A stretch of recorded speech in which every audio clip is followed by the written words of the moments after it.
Hello there. Today we have a fun problem. We need to find something called the power set of the set that has -1 and 1 inside it. Let's learn what a power set is step by step. So, what is a power set? Think of it like this. Imagine you have a toy box with some toys. The power set is every way you can pick toys from the box. You can pick one toy, two toys, or even no toys at all. Every little group you can make is called a subset.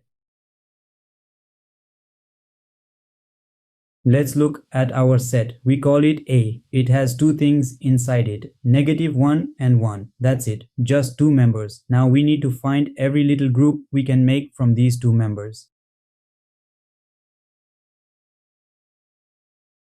Here is a cool trick. If a set has n things inside it, the number of little groups we can make is 2 to the power of n. Our set has two things, so we get 2 to the power of 2, which is 4. That means we need to find exactly 4 little groups.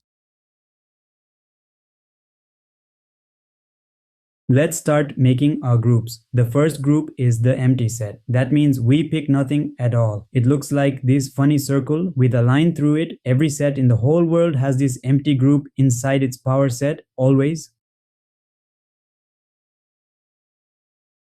Now let's pick just the first member all by itself. We pick only -1 and leave out 1. So our second little group is the set with just -1 inside it.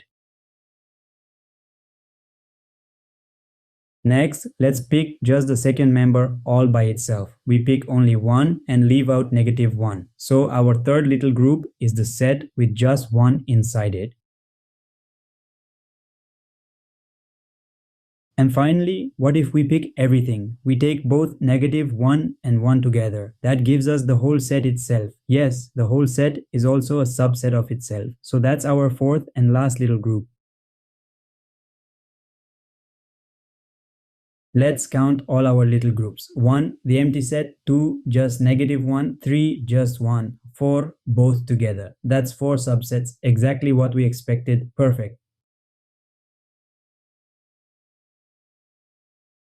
And here is our final answer. The power set of A is a big set that holds all 4 of our little groups inside it. We did it, great job. Remember, the power set is just every possible way to pick things from a set, including picking nothing and picking everything.